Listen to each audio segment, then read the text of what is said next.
আসসালামু আলাইকুম, ওয়েলকাম করছি রিয়াসাদ আজিম। ভিন্ন ধর্ম মতাদর্শের যারা শুনছেন সবার প্রতি আন্তরিক কৃতজ্ঞতা।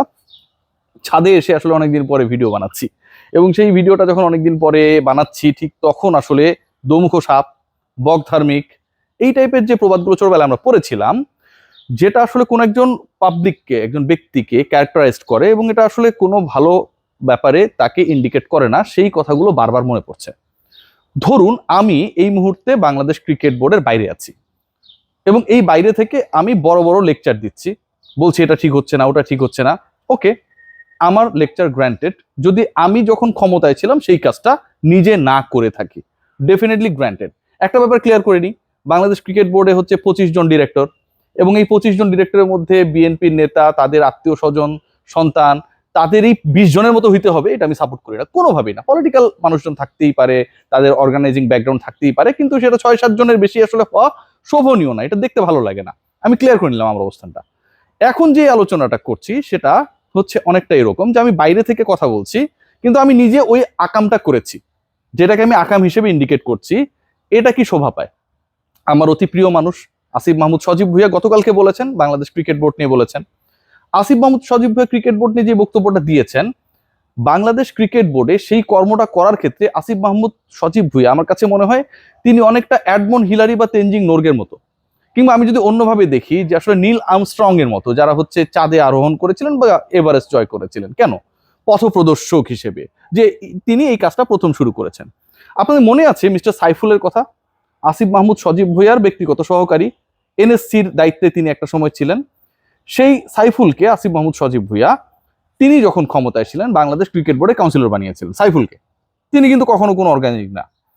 আপনারা যদি খেয়াল করে দেখেন, আসিফ মাহমুদ সজীব ভুঁইয়ার অতি আস্থাভাজন কাছের একজন মানুষ মিস্টার মুয়াজ্জেম, দুদকের তদন্ত তার বিরুদ্ধে চলছে, বিভিন্ন সময় রিপোর্ট হয়েছে, কত টাকা পাচার করেছে, করে নাই, এই রিপোর্টগুলো আমরা দেখেছি। এখন ওইটা তিনি করেছেন কি করে না সেটা দুদক নির্ধারণ করে রাখবে। কিন্তু মুয়াজ্জেম সাহেবকেও আসিফ মাহমুদ সজীব ভুঁইয়া ক্লাব কোটায় বাংলাদেশ ক্রিকেট বোর্ডের কাউন্সিলর বানিয়েছে। এখন মুয়াজ্জেম সাহেব কোন ক্লাব চালান? আমরা যারা ক্রিকেট কাভার করি বা অন্য যারা রয়েছে তারা কি কখনো মোয়াজ্জেম বা সাইফুল, তারা ক্রিকেট অর্গানাইজার বা বাদ দিলাম, আমাদের কথা বাদ দিলাম, দর্শক আপনারা যারা শুনছেন এদের নাম কখনো শুনেছেন? এদের নাম শুনেছেন দুর্নীতিতে, এদের নাম শুনেছেন ক্ষমতার অপব্যবহারে, এদের নাম শুনেছেন দুদক এদের খুঁজছে, এদের নাম শুনেছেন এদের অ্যাকাউন্ট ফ্রিজ হয়ে গেছে, এইসব কর্মকাণ্ডে কিন্তু তারাও ক্রিকেট বোর্ডের কাউন্সিলর হয়ে গিয়েছিলেন, কারণ তাদের উপরে একজন ছিলেন আমার ছোট ভাই আসিফ মাহমুদ সজীব ভুঁইয়া। আসিফ মাহমুদ সজীব ভুঁইয়া যে কাজটা করেছেন, আমি আবারও বলছি, বিএনপির 20 জন নেতার ছেলে বাংলাদেশ ক্রিকেট বোর্ডের দায়িত্বে চলে আসবে কিংবা হচ্ছে কোনোভাবে পরিচালক হয়ে যাবে, এটা ভাই সাপোর্টেবল না, কোনোভাবেই সাপোর্টেবল না। 6-7 জন আসলো, তাদের ব্যাকগ্রাউন্ড সেই ব্যাপারটাকে সাপোর্ট করলো, সবসময় উপমহাদেশীয় কন্ডিশনে এটা হয়, হইল। কিন্তু আপনি মেজরিটি এই জায়গাটায় ভরে যাবেন এবং এটা দেখতে দৃষ্টিকটু লাগবে, এটা কোনোভাবে অ্যাকসেপ্টেবল না। কিন্তু সজীব ভুঁইয়া যে কাজটা করেছেন সেটা ভাই ভয়াবহ। বিএনপি তো তাও বিএনপির লোকজনের আনাটানির চেষ্টা করা করছে। আসিফ মাহমুদ সজীব ভুঁইয়া তিনি, আপনারা সবাই জানেন যে এনএসসি মানে জাতীয় ক্রীড়া পরিষদ, যেটা সরাসরি কার কোটা? সরকারের কোটা। সরকারের কোটাটা নির্ধারণের ক্ষেত্রে কার বড় একটা ভূমিকা থাকে? এনএসসি জাতীয় ক্রীড়া পরিষদের ক্ষেত্রে। আপনারা দেখেছিলেন না যে এনএসসি কোটা থেকেই তো একটা সময় হচ্ছে ফারুকদেরকে ঢুকানো হয়েছিল, নাজমুল আবেদিন ফাহিমদেরকে ঢুকানো হয়েছিল, যিনি উপদেষ্টার দায়িত্বে অথবা মন্ত্রণালয় চালান যিনি। সেখান থেকে আওয়ামী লীগ করা একজন ব্যক্তিকে আসিফ মাহমুদ সজীব ভুঁইয়ার ওই সময়ের এনএসসি ঢুকিয়ে দিয়েছিল। ভদ্রলোকের নাম হচ্ছে ইশফাক। যখন এটা নিয়ে আমরা সবাই বললাম যে আসিফ মাহমুদ সজীব ভুঁইয়া তিনি বারবার শেখ হাসিনা, আওয়ামী লীগ, বাংলাদেশ, নতুন দেশ, হ্যাঁ, জুলাই বিপ্লব, এই বক্তব্যগুলো দেন, কিন্তু তিনি একজন মানুষকে, যিনি নিজে ব্যবসায়ী, আওয়ামী লীগের মনোনয়ন প্রত্যাশী ছিলেন, তাকে এনএসসির কোটা, তার নিজস্ব কোটা থেকে বাংলাদেশ ক্রিকেট বোর্ডের পরিচালক বানানোর ওই লিস্টে ঢুকিয়ে দিলেন। তখন তাকে সরিয়ে দেওয়া হয়, সরিয়ে দেওয়া হয়। আওয়ামী লীগের আলোচনাটা আমি শেষ করলাম, আওয়ামী লীগের আলোচনা আপনারা স্ক্রিনে দেখছেন। এবার আসি একটু বিএনপির ব্যাপারে, যে বিএনপি নিয়ে আসিফ মাহমুদ সজীব ভুঁইয়ার এত এলার্জি। আমি কিন্তু সবগুলো উইথ এভিডেন্স আলোচনা করছি, this nothing from my own. এমন না যে আমি আমার মতো করে বানিয়ে বানিয়ে বলছি, সেটা বলার সুযোগ নেই। আপনাদের সামনে এবার একটা স্ক্রিনশট আসবে, এই স্ক্রিনশটটা তিনি একজন বিএনপি যেই নেতাদের নিয়ে তার এত আপত্তি এবং বিএনপির নেতাদের সন্তানদের নিয়ে এত আপত্তি, সেরকম একজন বড় নেতার সন্তানকে তিনি পাঠিয়েছেন। ঘটনাটা ঘটেছিল কবে ঘটেছিল একটু আপনারা যদি দেখেন স্ক্রিনে দেখতে পাবেন যে 30 সেপ্টেম্বর বাংলাদেশ ক্রিকেট বোর্ডে ইলেকশনটা 6 বা 7 অক্টোবরে হয়েছিল। গেল বছরে 30 সেপ্টেম্বরে Asif Mahmud Sajib Bhuiyan he made a call.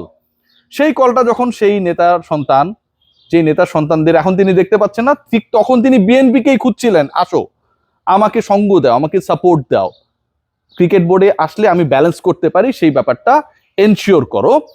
সেখানটায় কল দেওয়ার পর তিনি যখন পেলেন না, পরবর্তী সময়ে তিনি নিজেই, আমার প্রিয় ছোট ভাই, তাকে টেক্সট করলেন। 30 সেপ্টেম্বরের গল্প বলছি। Hello, I am Asif Mahmud, adviser, government of the people's republic of Bangladesh. আমার যদি উচ্চারণে ভুল হয়ে থাকে আপনি ঠিক করে দিবেন, পরবর্তীতে আমি ঠিক করার চেষ্টা করব। এরপর লিখেছেন, need to talk, please let me no when I can talk. 30 সেপ্টেম্বরে আসিফ মাহমুদ সজীব ভুঁইয়া নিশ্চয়ই তিনি পরের বছর বিয়ে করবেন, সেই বিয়ের অ্যাডভান্স দাওয়াত দেওয়ার জন্য হচ্ছে এই নেতার সন্তানের সাথে যোগাযোগ করেন নাই। 30 সেপ্টেম্বরে নিশ্চয়ই তিনি এমন কোনো আলোচনা করার জন্য বিএনপি নেতার সন্তানের সাথে যোগাযোগ করার চেষ্টা করেন নাই, যেই কাজটা তিনি একজন অ্যাডভাইজার হিসেবে তার চেয়ারে বসেই করতে পারেন। বিএনপি তো তখন ক্ষমতায় নাই, নেতারাই তখন পাওয়ারলেস, নেতাদের সন্তানদের পাওয়ার আরো কম। আসিফ মাহমুদ সজীব ভুঁইয়া খুঁজছিলেন সেই নেতার সন্তানকে, যিনি ওই নির্বাচনের ওয়ান অফ দ্য ক্যান্ডিডেটস ছিলেন। তাকে যদি কনভিন্স করা যায়, হাতে রাখা যায়, ইলেকশনটা যদি করে দেওয়া যায় with the collaboration of Bangladesh nationalist party, তার জন্য খুব ইজিয়ার হয়ে যেত। এই কাজটা তিনি করেছেন, স্ক্রিনশট তার। তিনি যদি মনে করেন that I am telling wrong anything here, তাহলে এই স্ক্রিনশটটাকে আমি যেটা দেখালাম তিনি চ্যালেঞ্জ করতে পারেন। তিনি যদি চ্যালেঞ্জ করেন, পাবলিকলি যদি তিনি আসেন, তিনি যাকে পাঠিয়েছেন তিনিও পাবলিকলি এসে দেখিয়ে দেবেন যে এই কাজটা আসিফ মাহমুদ সজীব ভুঁইয়া 30 সেপ্টেম্বর 2025 করেছেন। My challenge. এবার আসুন আরো কিছু ইন্টারেস্টিং ফ্যাক্ট আপনাদের সাথে শেয়ার করি। আপনারা সবাই নিশ্চয়ই একটা ব্যাপারে মোটামুটি অবগত রয়েছেন যে আওয়ামী লীগ সরকারের ওই সময়টায় ব্যাংকগুলোকে আসলে একদম ফোকলা করে দেওয়া হয়েছিল। আচ্ছা, এই আলোচনা একটু পরে আসি, তার আগে একটু আসি এই যে বিএনপির নেতাদের সন্তান নিয়ে কথা বলা হচ্ছে। I do agree, Asif Mahmud Sajib খুবই চমৎকার কথা বলছেন। বাট কুমিল্লার যিনি এমপি আবুল কালাম আজাদ সাহেবের ছেলে সন্তান, চৈতি গ্রুপ সম্ভবত ওদের গ্রুপের নাম, আমি ভুল বলে থাকলে ভুল হিসেবে ক্ষমা করে দিবেন, বাট আমি যতটুকু মনে করতে পারি সেই সময়ে কুমিল্লার ওই এমপির ছেলে তিনি যখন বিসিবির পরিচালক হয়েছিলেন, সেটা তাহলে কে কন্ট্রোল করেছিল? আসিফ মাহমুদ সজীব ভুঁইয়া। তিনি বিভিন্ন সাক্ষাৎকারে যখন বলেছিলেন, এরকমও বক্তব্য আমরা শুনেছিলাম যে তার সাথে তার একটা ভালো সম্পর্ক রয়েছে, এরকম আমি যতটুকু রিকল করতে পারি। তার এলাকা কুমিল্লার একজন এমপির ছেলে বাংলাদেশ ক্রিকেট বোর্ডে যখন পরিচালক হয়, আসিফ মাহমুদ সজীব ভুঁইয়া যখন সেই সময়টায় ওটাকে ডিকটেট করেন, তখন তিনি আর বিএনপি থাকেন না। কিন্তু যখন সেই একই এমপির ছেলে এমপি হবার পরে আর কি, যখন বাংলাদেশ ক্রিকেট বোর্ডের ইলেকশনে খাড়ায় যান, আসিফ মাহমুদ সজীব ভুঁইয়া তাকে খাড়ানোর অভ্যাসটা করাইছিলেন, তখন তিনি বিএনপি হয়ে যান। যে বিএনপি নেতার ছেলেকে তিনি ক্রিকেট বোর্ডে ঢুকানোর জন্য 30 সেপ্টেম্বর 2025 কল করেন, টেক্সট করেন, নিজের পরিচয় দেন, তখন তিনি বিএনপি নেতার সন্তান থাকেন না। যখন বিএনপি ক্ষমতায় চলে যায়, তার বাবা বড় নেতা হিসেবে ডেজিগনেটেড হন, তখন আসিফ মাহমুদ সজীব ভুঁইয়া, কারণ তিনি তো এখন আর ওই ডেজিগনেশন ক্যারি করেন না, তার এখন খারাপ লাগে, তখন তিনি বিএনপি নেতার সন্তান হয়ে যান। আওয়ামী লীগ পলাতক আওয়ামী লীগকে নিয়ে আসিফ মাহমুদ সজীব ভুঁইয়া, এটা তার স্টেটমেন্ট যে হচ্ছে তারা চলে গেছে, দেশকে নষ্ট করে দিয়েছে, জুলাই বিপ্লবের মাধ্যমে আমরা ক্ষমতায় এসেছি, তাদেরকে দেশে ব্যাক করতে দেব না। অথচ আওয়ামী লীগ করতে চাওয়া একজনকে তিনি যখন ক্রীড়া পরিষদের মনোনীত পরিচালক হিসেবে অলমোস্ট বসিয়ে দিচ্ছিলেন, প্রত্যেকটা পত্রিকায় এটা নিয়ে রিপোর্ট হয়েছে, এবং তারপরে সমালোচনার মুখে তাকে সরিয়ে দেওয়া হয়। তারা নাকি তার ব্যাপারে তার আইডেন্টিটি চেক করার সময় পান নাই।